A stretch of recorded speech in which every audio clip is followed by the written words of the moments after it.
Assalamualaikum warahmatullahi wabarakatuh. Halo anak-anak, bagaimana kabarnya? Ibu harap kalian selalu dalam kondisi sehat dan diberi kemudahan untuk menerima ilmu pada pagi hari ini. Pada video kali ini kita akan belajar tentang sabun dan deterjen. Sabun dan deterjen sangat diperlukan sekali bagi manusia, terutama pada pandemi COVID seperti ini. Misalnya untuk cuci tangan, untuk mandi, atau untuk membersihkan. Jadi manusia sangat membutuhkan sabun dan deterjen. Adapun tujuan pembelajaran kita pada pagi hari ini adalah yang pertama, peserta didik mampu memahami proses pengolahan sabun. Dan yang kedua, peserta didik diharapkan juga mampu untuk memahami proses pembuatan deterjen.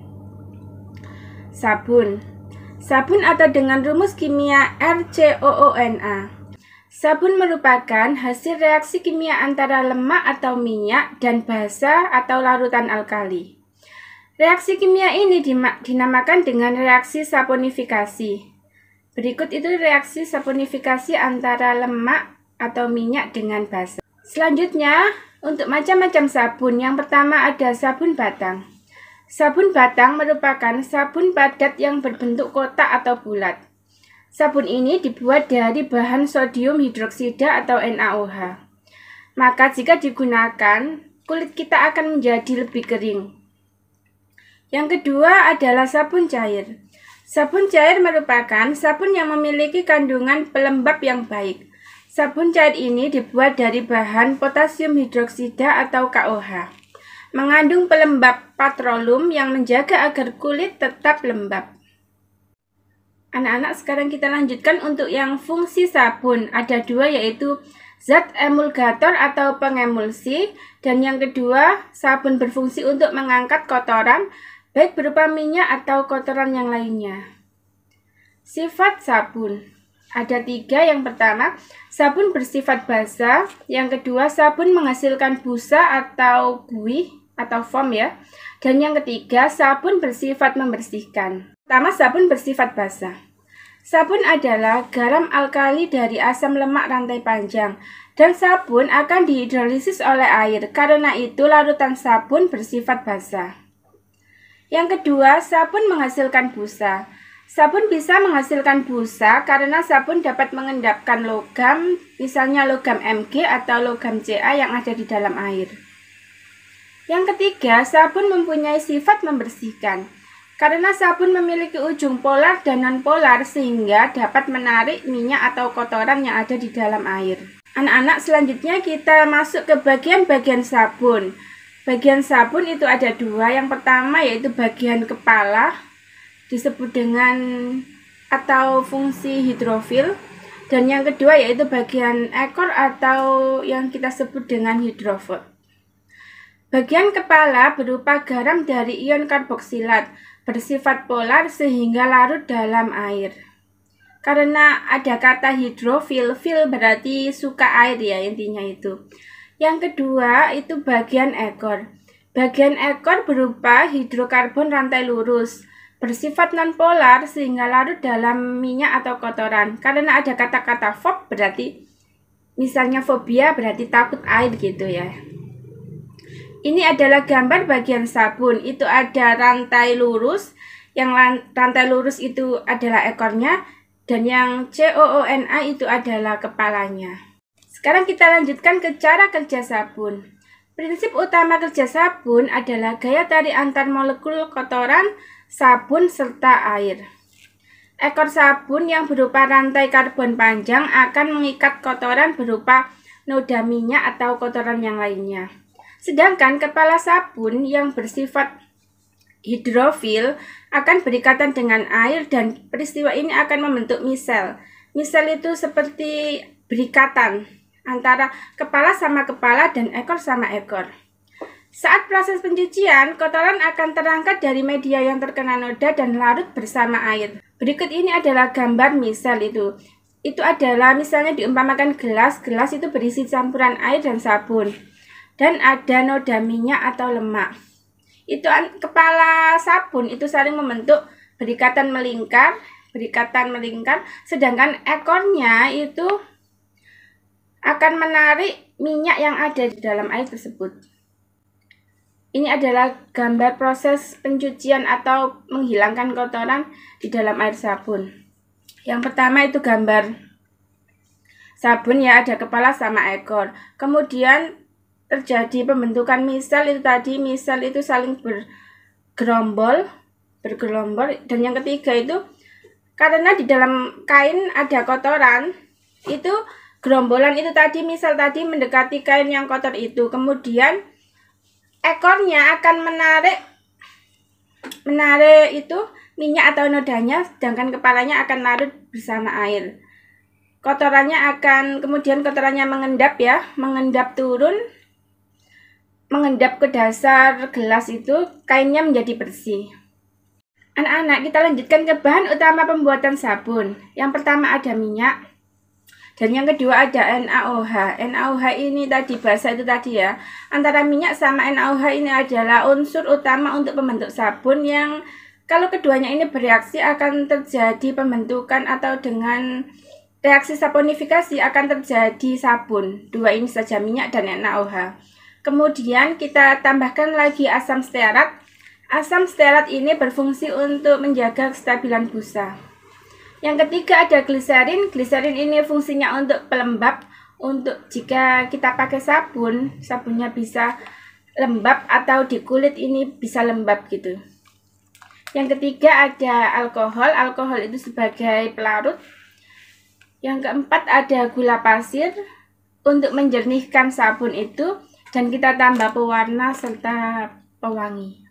Kerja pembuatan sabun, yang pertama kita panaskan asam stearat tadi dengan suhu 60 derajat Celcius. Kemudian kita tambahkan minyak, aduk dengan rata. Jika sudah tercampur rata, tambahkan NaOH sampai terbentuk sabun. Itu tadi ya, reaksi saponifikasi tadi. Kemudian ditambahkan gliserin atau pelembab. Tambahkan lagi alkohol atau pelarut serta gula. Semuanya diaduk rata, suhunya dijaga tetap 70 derajat. Kemudian setelah tercampur rata ditambahkan pewangi dan pewarna, kemudian sabun siap dicetak. Deterjen. Deterjen adalah campuran berbagai bahan yang digunakan untuk membersihkan dan terbuat dari bahan-bahan turunan minyak bumi. Sifat fisik deterjen. Yang pertama, deterjen dengan rumus kimia ROSO3Na memiliki dua ujung yang berbeda sifat. Ujung nonpolar atau hidrofob itu adalah rantai lurusnya RO, sedangkan ujung polar atau hidrofil itu adalah kepalanya SO3Na. Deterjen bersifat melarutkan lemak dan tidak terpengaruh kesadaran air. Nah, ini bedanya dengan sabun tadi. Kalau sabun tadi mempengaruhi, kalau ada kesadaran air, airnya mengandung logam, sabunnya itu tidak bisa berbusa. Tapi kalau deterjen ini beda, meskipun airnya mengandung logam, airnya itu sadah, tapi deterjen ini bisa menghasilkan busa. Yang terakhir, tingkat keasaman atau pH deterjen adalah sekitar 10–12.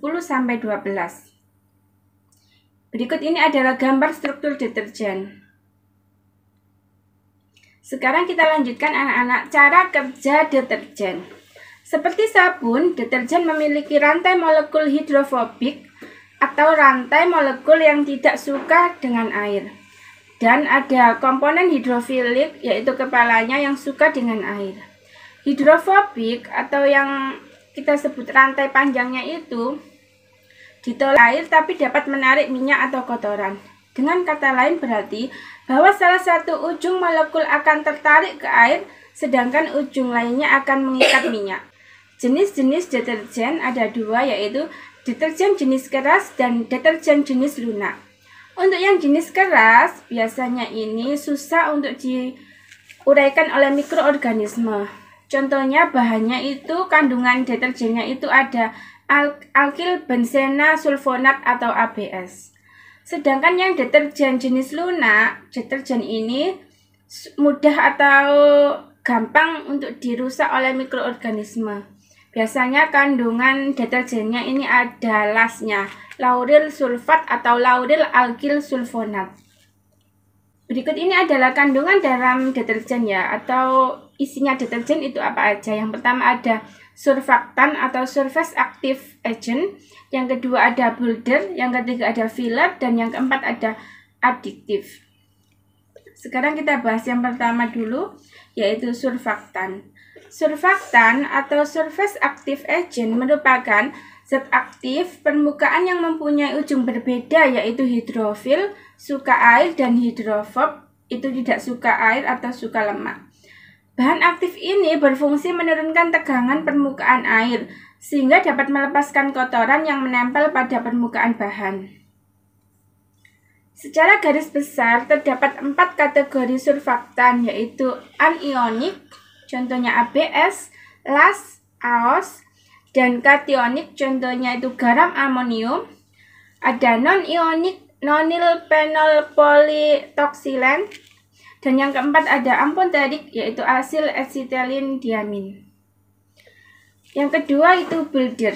Builder atau pembentuk berfungsi meningkatkan efisiensi pencuci dari surfaktan dengan cara menonaktifkan mineral penyebab kesadahan air. Kandungan dari builder ini ada fosfat, sodium tripolifosfat atau STTP, yang kedua ada asetat, nitril triasetat, dan etilen diamin tetraasetat. Yang ketiga ada silikat, contohnya itu zeolit, dan yang keempat ada sitrat, contohnya itu asam sitrat. Yang ketiga itu kandungan filler. Filler atau pengisi adalah bahan tambahan deterjen yang tidak mempunyai kemampuan meningkatkan daya cuci tetapi menambahkan kuantitas. Contohnya yaitu sodium sulfat. Kuantitas itu maksudnya menambah banyak itu butiran-butiran deterjennya. Yang keempat ada aditif. Aditif adalah bahan suplemen atau tambahan untuk membuat produk lebih menarik. Misalnya pewangi, ditambahi pelarut, pemutih, atau pewarna, dan seterusnya. Contoh komponen aditif yaitu enzim, borak, sodium klorida, dan CMC. Berikut ini adalah bahan untuk membuat deterjen. Yang pertama ada soda as, yang kedua natrium tiosulfat, selanjutnya ada natrium sulfat, natrium bikarbonat, teksapon, STTP, natrium klorida, dan parfum. Berikut ini adalah prosedur kerja pembuatan deterjen. Masukkan soda as ke dalam wadah, kemudian tambahkan teksapon, aduk hingga rata. Setelah itu masukkan natrium tiosulfat, masukkan natrium bikarbonat, aduk terus hingga rata. Kemudian ditambahkan natrium sulfat dan NaCl. Yang terakhir ditambahkan parfum, aduk semua hingga rata, dan kemudian kita ayak supaya butirannya itu sama. Setelah itu deterjen siap kita gunakan. Materi hari ini yaitu tentang sabun dan deterjen. Tolong dipahami, dan ini ada tugas dari ibu. Dikerjakan, ditulis di buku tulis, dikerjakan, kemudian tugasnya dikirim ke kelas digital. Nah, pembelajaran kita pada pagi hari ini sudah selesai. Terima kasih sudah menyaksikan video ibu tadi, video tentang deterjen dan sabun. Ibu harap kalian di rumah tetap jaga kesehatan, tetap semangat, dan tetap belajar.